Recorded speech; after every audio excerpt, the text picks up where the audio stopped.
बलिहारी का भेष बनाया, श्याम चूड़ी बेचने आया।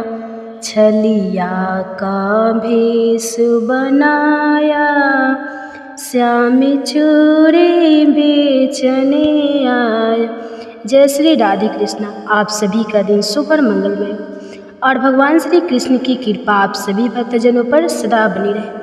आज सुनिए कार्तिक मास महात्म्य में अध्याय 13। आज का अध्याय प्रारंभ करने से पहले आपको सुनाते हैं तुलसी माता की कथा। किसी गांव में एक बुढ़िया माई अपनी पोती के साथ रहती थी। बुढ़िया माई धर्म कर्म करने वाली थी, पूजा पाठ बहुत करती थी। बुढ़िया माई का तुलसी पूजा का नियम था। सवेरे शाम तुलसी माता की पूजा करती, कथा करती, आरती करती और परिक्रमा करती। उसने अपने घर में ही तुलसी का एक बिरवा बना रखा था, वहीं बैठकर तुलसी माता की सेवा करती। तुलसी माता की सेवा करते करते ही उसने अपना पूरा जीवन निकाल दिया था। बुढ़िया माई के बेटे बहू का देहांत तो बहुत पहले ही हो गया था। किसी तरह अपनी पोती का पालन पोषण कर रही थी। बुढ़िया माई को बड़ी चिंता रहती, ना मेरे पास कोई है, ना मेरे पास पैसा है, कैसे मैं अपनी पोती का पालन पोषण करूँगी, कैसे इसका विवाह करूँगी। बस इसी चिंता में बुढ़िया माई दिन रात रहती। तुलसी माता से प्रार्थना करती है, तुलसी माता अब सब आपको ही देखना है। धीरे धीरे उसकी पोती बड़ी होती रही। बुढ़िया माई ने अपनी पोती को भी खूब संस्कार दिए थे। उसकी पोती भी उसके साथ ही तुलसी माता की पूजा करती और कथा कहती। समय बीतता रहा और उसकी पोती विवाह के लायक हो गई। आसपास वालों ने लड़का बताया, तब बुढ़िया माई ने अपनी पोती का विवाह रचाया। जब उसके विवाह का दिन पास आया, तब बुढ़िया माई एक कपड़े में कुछ तुलसी की सूखी टहनियाँ जो उसने इकट्ठा करके रखी थी, वह बांध रखी थी। एक गठरी में उसने तुलसी की मिट्टी बांध दी। एक गठरी में उसने तुलसी के नीचे के आसपास की ईंट बांध दी। तब उसकी पोती पूछने लगी, दादी माँ यह आप क्या कर रही हो? तो वह कहने लगी, बेटी मुझे तो पता है हम कितने गरीब हैं, लेकिन मेरे पास तुझे देने के लिए कुछ भी नहीं। मेरा तो जो है सब तुलसी माता है, इसलिए मैं तुझे दहेज में तुलसी माता ही दे रही हूँ। अब तुलसी माता ही सब ठीक करेंगे। करते करते विवाह का दिन आ गया। विदाई में भी उसने तुलसी माता के पत्ते एक लोटे में भरकर अपनी पोती को देते हुए कहा, बेटी यह वही लोटा है जिसे मैंने सारी उम्र पूजा की है। अब यह लोटा मैं तुझे दे रही हूँ। तुलसी माता की पूजा कभी मत छोड़ना। जब भी तुझे कोई परेशानी आ जाए, तुलसी माता को सच्चे मन से याद कर लेना, वह तेरी मदद करेंगी। विदा होकर लड़की चल दी। रास्ते में सब थक गए, सबको भूख भी लगी थी। तब एक जगह विश्राम करने सभी लोग रुके और कहने लगे कि चलो गठरी खोल कर देखते हैं कि किसी में कुछ खाने का सामान होगा, उसी को खाकर अपनी भूख शांत करेंगे। लड़की को तो बड़ी चिंता हुई, क्योंकि उसे तो पता था कि किसी गठरी में खाने का सामान नहीं है। वे तो इतने गरीब थे, उसकी दादी खाने का सामान कहाँ से देती। तब उसने कहा, ससुर जी मेरी पूजा का समय हो रहा है। मेरी तुलसी पूजा का नियम है, शाम हो गई है, संध्या की पूजा का समय है। अगर आप कहे तो मैं पूजा कर लूँ, उसके बाद सबको खाना खिला दूँगी। तब उसके ससुर ने हाँ कर दी। वह गई नदी किनारे, तुलसी माता का नाम लेकर बैठ गई। लोटे में पानी रखा, तुलसी माता की कहानी कहने लगी, हे तुलसी माता मेरी लाज रख लो। मेरी दादी को सब बुरा भला कहेंगे जब देखेंगे कि खाने पीने का कोई सामान नहीं है। तुलसी माता की पूजा करके जब वह आई तो सब लोग कहने लगे कि आओ अब सब खाना खा लें। उसने डरते डरते गठरिया खोली, क्योंकि उसे तो पता था इसमें खाना पाना कुछ भी नहीं है। लेकिन तुलसी माता की कृपा से जो लकड़ी और ईंट और मिट्टी उसकी दादी ने गठरी में बांध कर दी थी, उन सब की साड़ी बन गई, मेवे पकवान बन गए, खूब गहने बन गए। उसने देखा तो वह बड़ी खुशी हुई। उसने मन ही मन तुलसी माता का धन्यवाद किया, हे तुलसी माता आज आपने मेरी लाज बचा ली, सबको पेट भर के भोजन करा दिया। ऐसा करते करते वह ससुराल पहुंच गई। अगले दिन सुबह उठी तो देखा सासू जी बाहर गई है और कुछ दाल चावल लेकर आई और आकर खाना बना ली। अब वह देखते हैं कि रोज़ सुबह सवेरे सासू जी बाहर जाती है और कुछ खाने का राशन सामान लेकर आती है और खाना बनाती है। तब एक दिन उसने पूछा कि सासू जी, आप रोज़ राशन लेने क्यों जाती हो, एक साथ राशन क्यों नहीं मांग लेती? तब उसकी सास कहने लगी, बेटा अब तू हमारे घर की सदस्य है, तुझसे क्या छुपाना। हमारे घर में खाने पीने को कुछ भी नहीं है। मैं हमारी पड़ोसन से राशन लेकर आती हूँ, तब जाकर हमारे घर में खाना मिलता है। यह सुनकर बहू को बड़ा दुख हुआ। वह पूछने लगी, सासू जी यह सब कैसे हो गया? तब वह कहने लगी, बेटी बहुत पहले हमारे घर में सब कुछ ठीक था, लेकिन पता नहीं क्या दोष लग गया या किसी की नज़र लग गई, कारोबार में घाटा रहने लगा और अब हमारे ऐसे बुरे दिन आ गए कि खाने को भी घर में कुछ नहीं है। उसने तुलसी माता की पूजा की, कथा कही और तुलसी माता से प्रार्थना करके कहने लगी, हे तुलसी माता अब मेरा घर यही है, इस घर के सारे संकट दूर कर दो, इस घर की सारी दरिद्रता भी दूर कर दो। पूजा पाठ करके उसने लोटे का जल सारे घर में छिड़क दिया। फिर सासू जी से कहने लगी, माता जी आज लाओ रसोई मैं बना देती हूँ। उसने अपने लोटे के बचे हुए जल से रसोई बनाई तो 36 प्रकार के व्यंजन बन गए। सासू जी ने देखा तो बड़ी खुश हुई और पूछने लगी, है तुमने कैसे किया? तो वह कहने लगी कि मैं तुलसी माता की पूजा करती हूँ, यह सब उन्हीं का प्रभाव है, उन्हीं की पूजा के जल से मैंने यह रसोई बनाई है। तब सासू जी कहने लगी, अगर तुलसी पूजा का इतना ही महत्व है, तुलसी की कहानी सुनने का इतना महत्व है, तो कल से हम दोनों कहानी सुना करेंगे। अब दोनों सास बहू तो तुलसी माता की पूजा करने लगी और कथा कहानी सुनने लगी। धीरे धीरे उनके घर की दरिद्रता दूर होने लगी। आया कार्तिक का महीना तो बहू सास से कहने लगी, सासू जी कार्तिक का महीना है, कार्तिक के महीने में पूजा करने का, तुलसी पूजा करने का बड़ा महत्व होता है। मैं भी अपने घर में तुलसी की पूजा करवाना चाहती हूँ। सुने कहा, सासू क्यों नहीं, करवा लो। तब बहू ने तुलसी पूजा रखी, नगरी में भोजन का न्योता दिए। सारे लोग सोचने लगे कल तक तो इनके घर में कुछ भी नहीं था, दाल चावल आटा भी मांग कर ले जाते थे, तब जाकर खाना बनता था। आज ऐसा क्या हो गया जब पूरी नगरी को जिमा रहे थे? जब सबने उसकी सास से पूछा तब सास कहने लगी, यह सब मेरे बहू के पुण्य कर्मों का फल है। मेरी बहू तुलसी माता की पूजा करती है।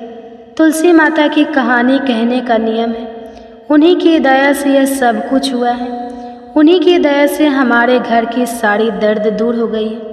तो सब कहने लगे, ऐसी कहानी तो हमें भी सुना दो।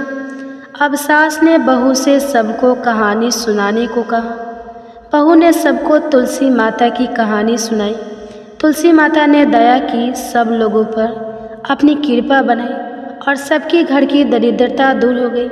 हे तुलसी माता, जैसे आपने उस लड़की पर अपनी दया की, वैसे ही कथा कहानी कहने वाले सब पर अपनी दया बनाए रखना। बोली तुलसी माता की जय। अब सुनिए भगवान शालिग्राम जी की कहानी। किसी गांव में एक बुढ़िया माई रहती थी। वह शालिग्राम भगवान जी की सेवा करती थी।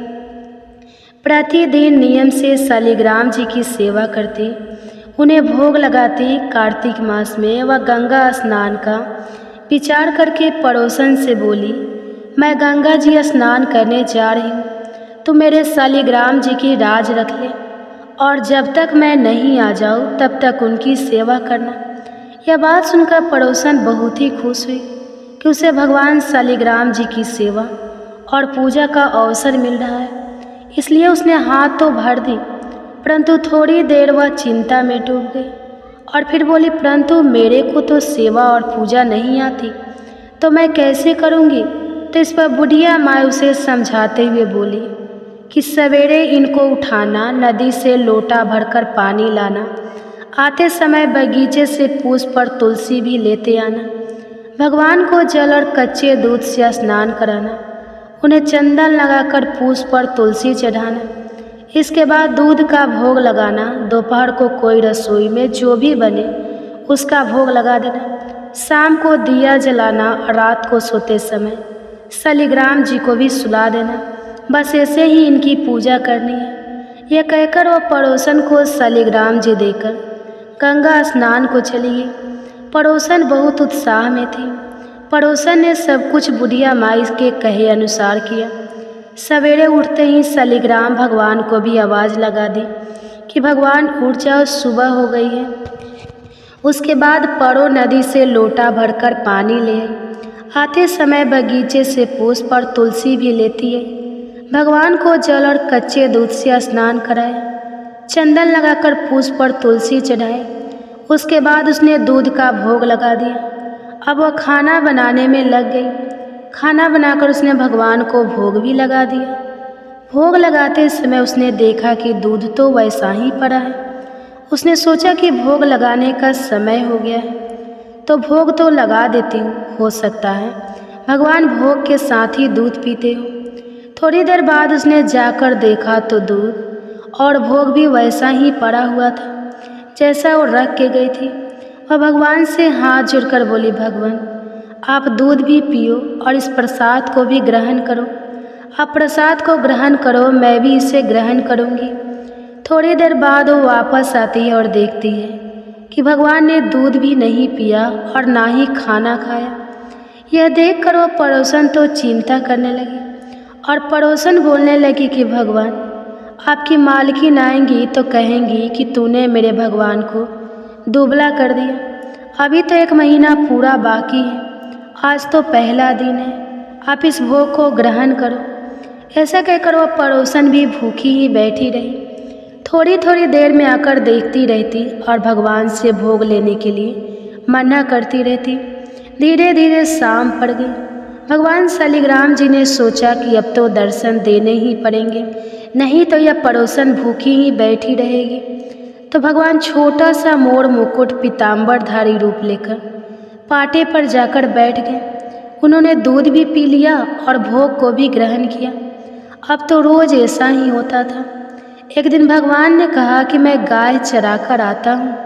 तो पड़ोसन बोली, थोड़े दिन ही तो रहोगे, क्यों जाते हो? पर भगवान माने नहीं। हाथ में सोने की लाठी, कंधे पर हीरे मोती का जरा, पीताम्बर डालकर गाय चराने को चले गए। शाम को गोधूली बेला में गाय लेकर वे वापस आ गए। अब तो रोज़ ऐसा ही होने लगा। भगवान रोज़ दूध पी के भोग ग्रहण करके गाय चराने चल जाते और शाम को वापस आ जाते। ऐसा करते करते कार्तिक का वह 1 महीना बीत जाता है। बुढ़िया माई गंगा स्नान करके घर आती है। स्नान ध्यान से निपट कर वह सोचती है कि शालिग्राम जी को लेकर आ जाऊं। तो वह पड़ोसन के घर जाती है। पड़ोसन से बोलती है कि मेरे शालिग्राम जी मुझे दे दो। अब पड़ोसन बोलती है, शालिग्राम जी तो शाम को आएंगे, तब ले जाना। तो बुढ़िया माई चली, शालिग्राम जी के लिए जीत करने लगी और उनके बीच में झगड़ा होने लग गया। यह देखकर वहाँ पर लोग इकट्ठे हो गए। तो पड़ोसन बोली कि बुढ़िया माई को समझाओ, जैसे 1 महीना निकाला वैसे शाम तक और सब्र कर ले। बुढ़िया माई को वहाँ पर धरना देकर बैठ गई और बोली कि मैं तो शालिग्राम जी को लेकर हूँ जाऊँगी। तूने मेरे शालिग्राम जी को कहाँ छुपा रखा है, बता पड़ोसन। बार बार पड़ोसन बोलती रही और समझाती रही कि शाम को जब शालिग्राम जी आ जाए तब उन्हें ले जाना। अब शाम हो गई। जब भगवान जी गाय चरा कर आए और गाय को उसकी जगह पर छोड़कर भगवान उस पड़ोसन के घर के मंदिर में विराजित हो गए। तब पड़ोसन बुढ़िया माई से बोली, अब ले जाओ तुम्हारे भगवान जी। बुढ़िया माई को भगवान जी दिखाई नहीं दिए, उसे कुछ भी समझ नहीं आया। बुढ़िया माई बोली, तू इतनी देर से क्यों मना कर रही थी? जरूर तूने ही कहीं छुपा कर रखा था। यह सुनते ही पड़ोसन को सब समझ में आ गया। खुशी के मारे आंखों से उसके आंसू बह निकले। उसने भगवान के सामने हाथ जोड़ लिए। फिर भगवान जी से बोली, हे भगवान, बुढ़िया माई को भी रूप दिखा दो, नहीं तो यह मेरे पर विश्वास करेगी। इस तरह पड़ोसन की बात मानकर भगवान ने मोर मुकुट पीताम्बर धरा हाथ में सोने की लाठी और फिर बुढ़िया माई को भी दर्शन दिए। बुढ़िया माई देखकर भी चौंकी रह गई और कांपने लगी और उसकी आंखों से भी झरझर आंसू बह निकले। फिर बुढ़िया माई ने भगवान की ओर पड़ोसन के दोनों के पैर छुए और कहा कि मैं तो इतने दिनों से सेवा कर रही थी, पर मेरे को तो कभी भगवान के दर्शन नहीं दिए, क्योंकि मैंने भगवान को केवल मूर्ति मानकर सेवा की थी। असल में तूने ही भगवान की निर्मल मन से सच्ची सेवा की है, जो भगवान ने तुझे दर्शन दिए। शालिग्राम भगवान जी जैसे उनको दर्शन दिया वैसे सबको देना। कथा अधूरी हो तो पूरी करना, पूरी हो तो मान रखना। कहानी कहने वाले, सुनने वाले और हुंकार भरने वाले सभी की मनोकामनाएं पूरी करना। प्रेम से बोलिए शालिग्राम भगवान की जय। अब सुनिए आज का कार्तिक मास महात्म। इससे पहले के वृत्तांत में आपने सुना था कि किस प्रकार देवर्षि नारद ने राजा पृथु को सभी वेदों के बारे में बताया, जो कि समुद्र में जाकर छिप गए थे। अब अहोई अष्टमी, पूजन, एकादशी हो, कार्तिक मास और प्रयागराज की महिमा का वर्णन सुनने के बाद महाराज पृथु ने देवर्षि नारद से कहा, हे देवर्षि, आप भक्त वत्सल भगवान की पूजा का विधि विधान बताने की कृपा कीजिए। तब नारद जी बोले, हे राजन, एक पुरातन इतिहास कहता हूँ, सो ध्यान लगा कर सुनो। अत्यंत प्राचीन समय की बात है। कांतिपुर में चौल नाम का एक राजा राज्य करता था। उसके राज्य में समस्त प्रजा सुखी थी, कोई भी दरिद्र, पीड़ित या दुखी नहीं था। राजा के नाम पर उस देश का नाम चौल देश रखा गया। एक बार वह राजा मूल्यवान मणि मुक्ता द्वारा भगवान की पूजा करके वही मंदिर में बैठा हुआ था। उसी समय विष्णु शर्मा नामक एक ब्राह्मण ने आकर तुलसी दल और जल से भगवान की पूजा की। उसके तुलसी पत्रों से राजा की पूजा के मणि मुक्ता आदि ढक गए। यह देखकर राजा ने क्रोधित होकर ब्राह्मण से कहा, हे विष्णु शर्मा, तुमको पूजा का कुछ भी ध्यान नहीं है। मणि मुक्ता से की गई मेरी पूजा की शोभा को तुमने तुलसी दलों से ढककर समाप्त कर दिया है। राजा के अहंकार में भरे हुए कटु वचन सुनकर विष्णु शर्मा ने कहा, हे राजन, अभिमान के वशीभूत होने के कारण आप भगवान की पूजा के बारे में कुछ नहीं जानते। ब्राह्मण के यह वचन सुनकर राजा और भी क्रोधित हो गया और कहने लगा, हे ब्राह्मण, तुम दरिद्री हो, इस कारण तुम भगवान की पूजा को क्यों जाने? क्या तुमने कभी भगवान का कोई मंदिर बनवाया या कोई यज्ञ आदि किया? अगर यही बात है तो मैं देखता हूँ कि भगवान की भक्ति करके पहले तुम स्वर्ग में जाते हो या मैं जाता हूँ। ऐसा कहकर राजा ने गोगल ऋषि को आश्चर्य बनाकर बड़े बड़े यज्ञ आरंभ कर दिए। साथ ही ब्राह्मणी को बहुत सा दिव्य दान देने लगा। परंतु विष्णु शर्मा सदा की भांति माघ और कार्तिक मास के व्रत, तुलसी वनों का रोपण और ओम नमो भगवती वासुदेवाय मंत्र का सतत जाप करते हुए भगवान की पूजा अर्चना करते रहा। वह उठती बैठती चलती फिरती हर समय भगवान का स्मरण और कीर्तन करता रहता। कार्तिक मास में एक दिन उसने जैसे ही रसोई तैयार करके रखी थी कि कोई भोजन उठाकर ले गया। इसके बाद तो उसने व्रत भंग होने के भय से पुनः रसोई ही नहीं बनाई और भगवान का भजन करते हुए भूखा ही सो गया। दूसरे दिन फिर रसोई बनाई, फिर भोजन परोसा। जैसे ही भगवान को लगाने लगा कि फिर कोई भोजन उठाकर ले गया। लगातार 7 दिनों तक ऐसा ही होता रहा और इस प्रकार विष्णु शर्मा को निराहार 7 दिन बीत गए। विष्णु शर्मा भूख के मारे अत्यंत व्याकुल हो रहा था, परंतु सत्संग का समय भंग ना हो जाए इस भय से उसने किसी भी दिन दूसरी बार रसोई तैयार ही नहीं की। 8वें दिन उसने निश्चय किया कि आज मैं पूरी तरह ध्यान रखूंगा और देखूंगा कि भोजन को उठाकर आखिरकार कौन ले जाता है।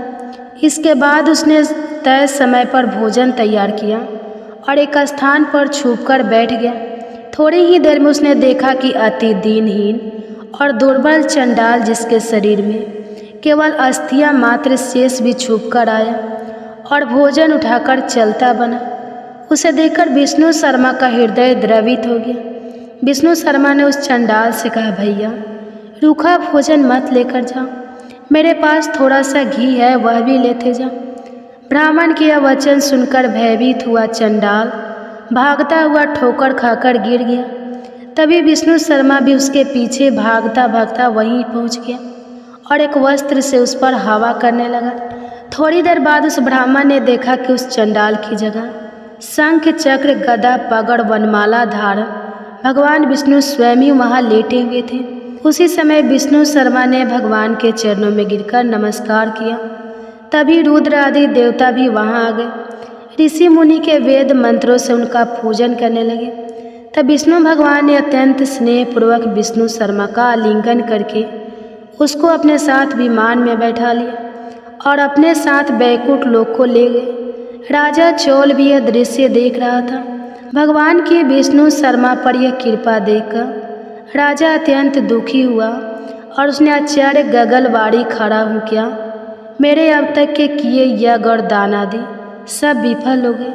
इससे तो यही सिद्ध होता है कि न यज्ञ आदि से न ही केवल भक्ति से प्रसन्न होते। आजीवन ब्रह्मचारी रहने के कारण राजा की कोई संतान भी नहीं थी, इसलिए अपना संपूर्ण राजपाट धन संपत्ति आदि अपने भांजे को सौंपकर भगवान मुझे स्थिर भक्ति प्रदान करे, ऐसा कहते हुए राजा यज्ञ कुंड की अग्नि में कूद गया। यह दृश्य देखकर गूगल ऋषि ने आकर अपनी भिक्षा उखाड़ ली। तब से अभी तक चौल देश में भांजा ही मामा का उत्तराधिकारी होता है और गोगल गोत्र के ब्राह्मण आज भी शिखा अर्थात चोटी नहीं रखते। चौल राजा के अग्नि कुंड में गिरते ही भगवान ने प्रकट होकर अग्नि कुंड में ही उसका आलिंगन किया और उसे भी अपने लोक को ले गए।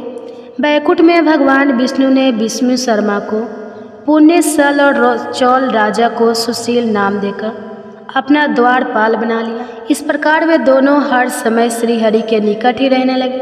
हरे कृष्णा। आज का अध्याय इतना ही। इसके आगे का वृत्तांत आप सभी अगले अध्याय में सुनिए। अब सुनिए श्री तुलसी चालीसा पाठ और तुलसी माता की आरती। अब सुनिए श्री तुलसी चालीसा पाठ और आरती। जय जय तुलसी भवती सत्यवती सुखदनी नमो नमः। हरि प्रेसी श्री वृंदा गुण खानी श्री हरि शीस विरजन देहु अमर वर्य बेजन हित हे वृंदावनी अब ना करहु विलंब। धन्य धन्य श्री तुलसी माता महिमा अगम सदा श्रुति गाता हरि के प्राणों से तुम प्यारी हरहि हेतु किन्ह हो तपरी।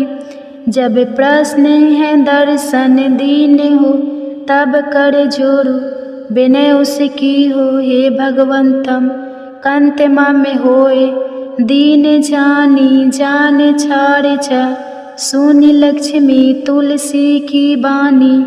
दीन हो श्राप कथ पर्यानी उस आयोगी वर मांगन हारी। हो बीट पर तुम जर तनुधारी सुनि तुलसी सपति माहु।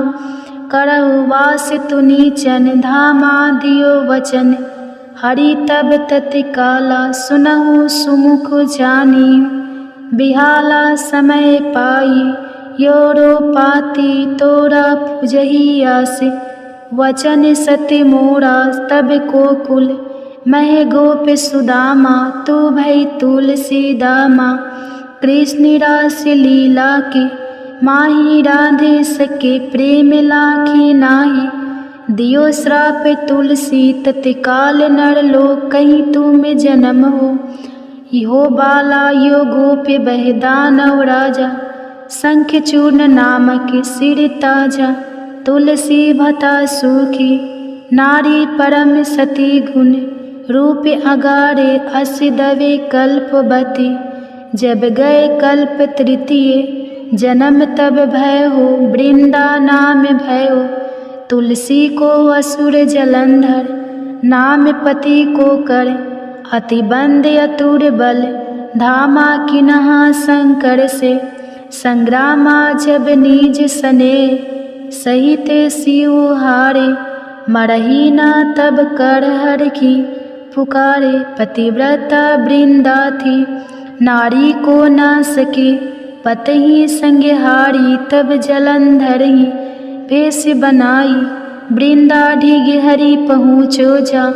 शिव हित लही करी कपट प्रसंगा कियो सती त्वे धर्म तो ही भंगा। भयो जलंधर कर संगहारा सुनी उर्सो के उपारा। ही छन की दियो कपट हरि तारी लखी वृंदा दुख गिरा।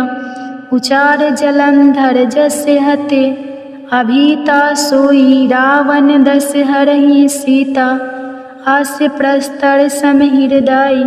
तुम्हारा धर्म खंडे माँ में पति सहारा। यही कारण लई श्राप हमारा होए तनुपासन।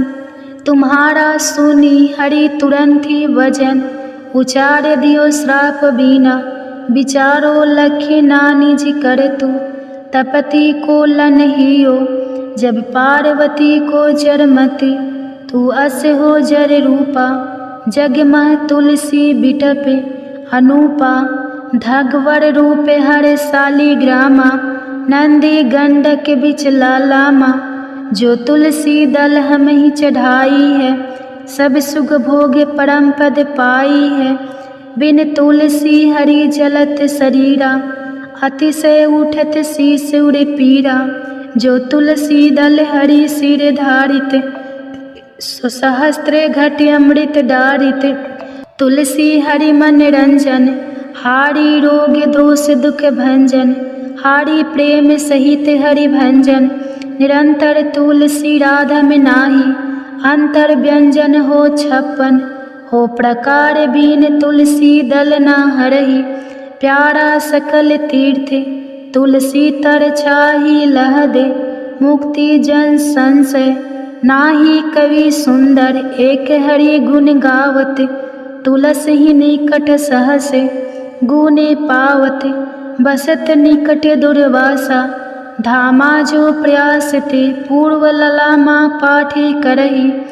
जो नित नर नारी होई सुख भाषा ही त्रिपुरारी। तुलसी चलीसा पढ़ी तुलसी तरु गिरिधारी। दीपदान करी पुत्र फल पावा। बंध नारी सकल दुख दरिद्र हरि। हारि परम प्रसन्न आसे धन जन गही। कर बसही पूर्णात्रही अभिमत फल जगत। महिला ही पूर्ण सब काम कज दलही। तुलसी तक सहज बसही हरि राम तुलसी महिमा। नाम लख तुलसी सुत सुखी राम मानस चालीसा। रचो जग मह तुलसी दास। प्रेम से बोली तुलसी महारानी की जय। जय तुलसी महारानी नमो नमः। हर की पटरानी नमो नमः। तुलसी महारानी नमो नमः। धन्य तुलसी पुरन तप कीनो। शालिग्राम बनी पटरानी नमो नमः। तुलसी महारानी नमो नमः। हर की पटरानी नमो नमः। जाके पत्र मंजरी कोमल श्रीपति। कमल चरण लपेटानी नमो नमः। तुलसी महारानी नमो नमः। हरि की पटरानी नमो नमः। कौन महीने बोई रानी तुलसा। कौन महीने हुई हरियाली नमो नमः। तुलसी महारानी नमो नमः। हर की पटरानी नमो नमः। कौन महीने हुई तेरा पूजा। कौन महीने हुई पटरानी नमो नमः। तुलसा महारानी नमो नमः। आषाढ़ मास में बोई रानी तुलसा। सावन महीने हुई हरियाली नमो नमः। तुलसी महारानी नमो नमः। हरि की पटरानी नमो नमः। कार्तिक मास में हुई तेरी पूजा। मंगशीर मास हुई पटरानी नमो नमः। तुलसी महारानी नमो नमः। हर की पटरानी नमो नमः। धूप दीप नैवेद्य आरती पुष्पन की वर्षा बरसानी नमो नमः। तुलसी महारानी नमो नमः। हरि की पटरानी नमो नमः। 56 भोग 36 व्यंजन बिन तुलसी हरि एक न मानी नमो नमः। तुलसी महारानी नमो नमः। हरि की पटरानी नमो नमः। जो तुलसी को सवेरे गाए श्री कृष्ण के दर्शन पाए नमो नमः। तुलसी महारानी नमो नमः। हर की पटरानी नमो नमः। जो तुलसी को दोपहर गाए खीर खांड का भोग लगाए नमो नमः। तुलसी महारानी नमो नमः। हरि की पटरानी नमो नमः।